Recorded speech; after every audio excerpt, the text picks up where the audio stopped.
Hello.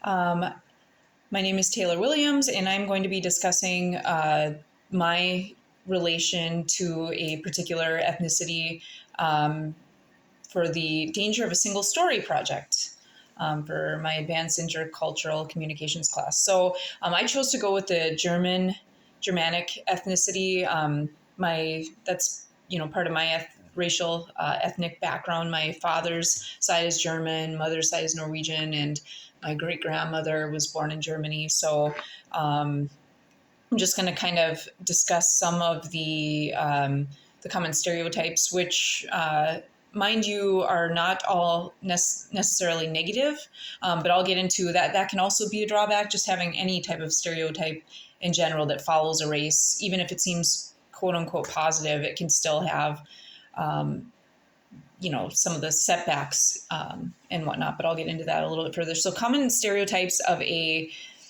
German person, or those that are have strong roots affiliations with the Germanic cultural identity, are number one. This is a positive one.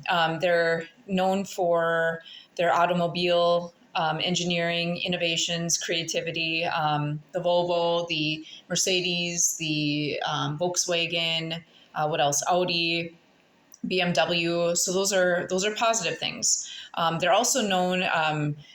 They're kind of known as being characteristically preferring to be very on time, very organized, and kind of rule oriented, structured. They don't like being late, that type of thing. They're also known as being there's an existing another stereotype that I've heard is just being not having kind of a dry sense of humor, similar to the British. I recall in my German class that I took in high school at Hermantown High School, I remember a teacher who'd traveled to Germany many times had noted that they kind of tend to favor like bland clothing, dress, attire, decor, that type of thing, kind of earthy tones and whatnot. So there's that. And kind of the big one with the most negative connotation is the fact that Hitler was German, and the German people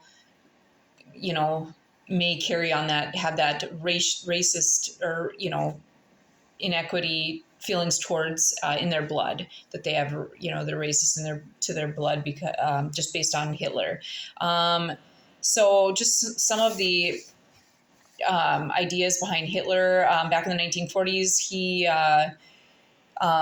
told the Germans his own kind of single story of the Jewish people, which was basically that they were subpar human race. He believed that he didn't believe in simulation. He felt that the Aryan, the blue-haired, blue-eyed, blonde-haired humans were kind of the superior race, and didn't believe in simulation, didn't think it was possible. He also adopted kind of the Darwinian theory, which is, kind of the survival of the fittest, and, put people through a lot of havoc.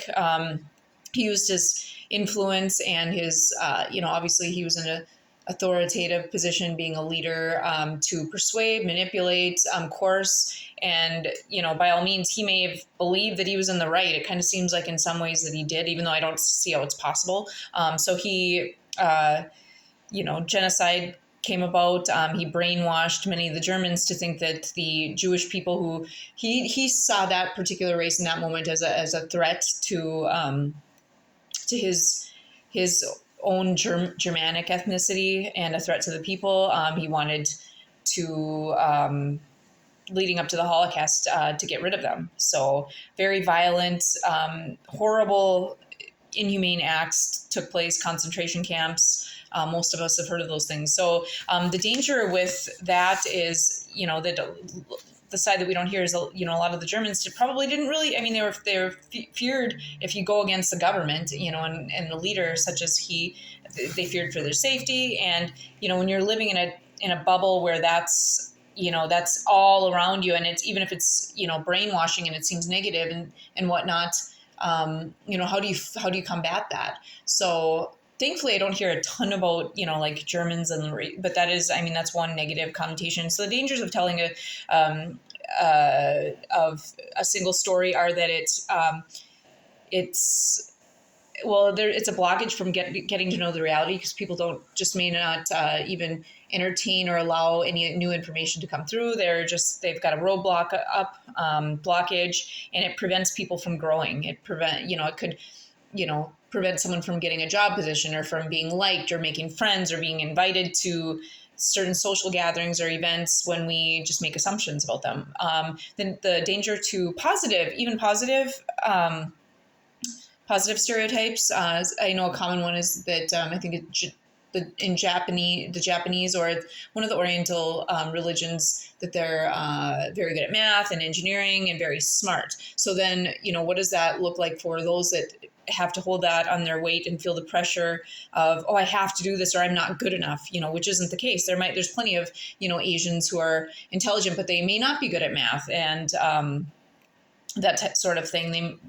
So it's again, it's limiting, and it's putting that person, when you first meet them, if they were to come to America with that mentality, that you're kind of limiting them, and you're not seeing, oh, they might be amazing at art, they might have a really kind heart, or be an awesome person, or someone that thinks outside the box, or sees the big picture, and those types of things.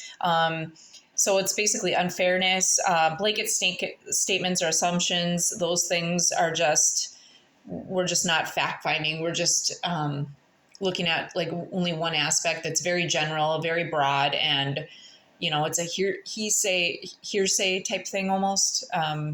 So ways that we can avoid falling into the trap of being stereotyping and being kind of bound by stereotyping, I think, are number one, get to a point where you feel comfortable exploring those in the opposing culture. It doesn't necessarily have to be ethnicity.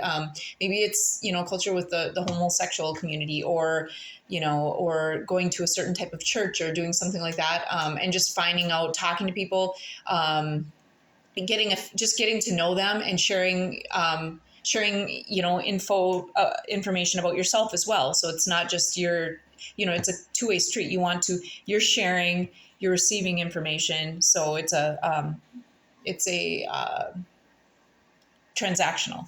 And then the other big one to me would be just to do your own research. And that doesn't mean just like pulling one, article up online and going, oh, this is it. That means, like much of like what we're taught in school, to read, multiple sources, see if they're somewhat credible, and, you kind of do your own research. You kind of weigh what you're reading against, different experiences you've had, combined with meeting different people, and, get to know the facts, the history behind things like the Holocaust and Hitler before we just assume. So I think, if we can, the other danger is that we're just flat out limiting ourselves by not being open to realize that, hey, we're not all the same. Like, everyone knows that on a basic level, but, we need to know it we need to live it and be it, kind of be a part of that and participate in that with that mentality. And that's I feel like an active process that takes yes, we can fall into stereotypes, but you have to make a point of going, oh no, let's not think that way. This person, and it's just kind of being open-minded.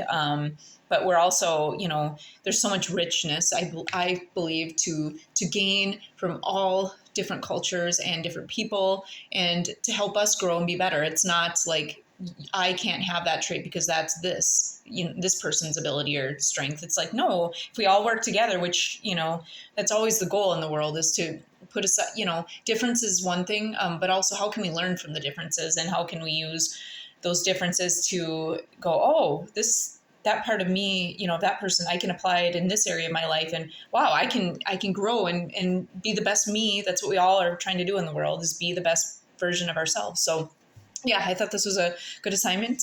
Thank you for listening. Bye-bye.